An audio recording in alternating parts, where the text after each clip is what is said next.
right, we look at something in Baptist history, and this morning I look at the origins of the Sunday school movement.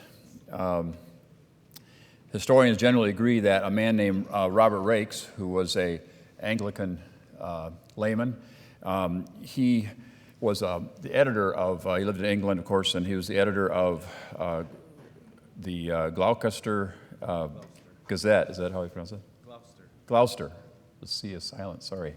So the Gloucester, England, and it came to his attention, there were no child labor laws in those days, and the underprivileged kids would all be hoarded together and made to work really until basically Saturday night, and then they were let loose in the streets, and you can just imagine, there were gangs and just terrible things came of that. And his idea was more of a social idea, was to gather these kids up, and it just so happens that he would use the church building to do this. But on Sunday morning, then march the kids to church. He hired teachers. Really, he was trying. It was a good idea.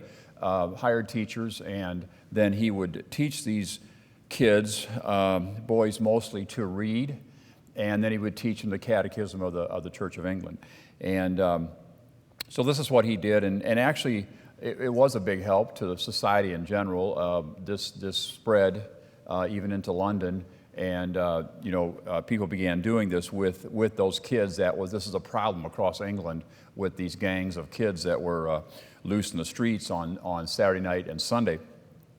A Baptist deacon in London, he was watching this, and the idea came to him that let's take this a step further, and rather than being a secular thing, and he began the idea of what he called a Sunday school, where he would not hire teachers but have volunteer teachers from the church, and bring these kids in, and then eventually it got broader than that, and bring regular church attenders, kids in, and began to teach them the Bible and stories about missions and just scripture learning in general.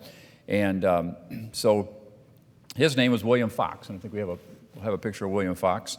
And again, I said he was a Baptist deacon in London, and he brought this idea to his church, to his pastor.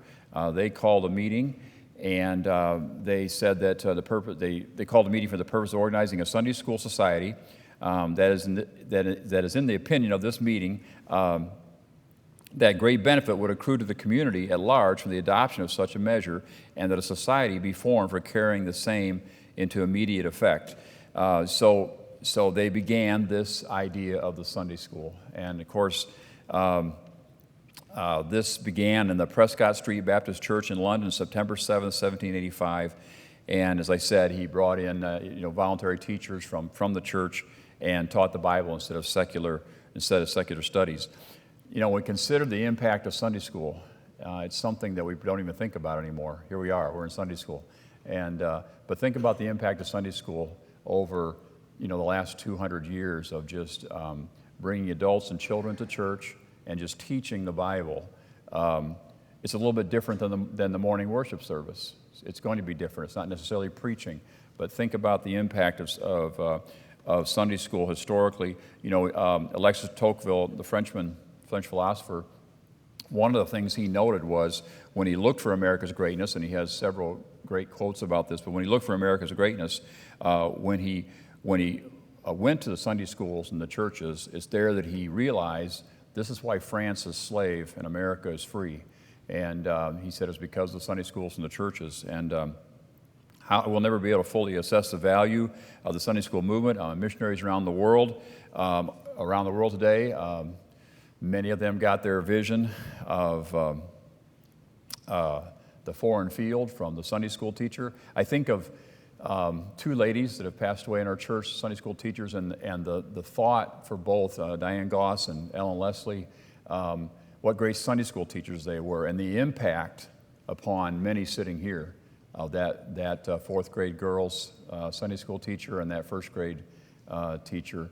and how many kids remember what they learned in Sunday school under those two ladies. So the influence is tremendous. J. Edgar Hoover said that, the former director of the FBI, he said, crime among youth would become practically negligible if young people in America attended Sunday school regularly during their formative years.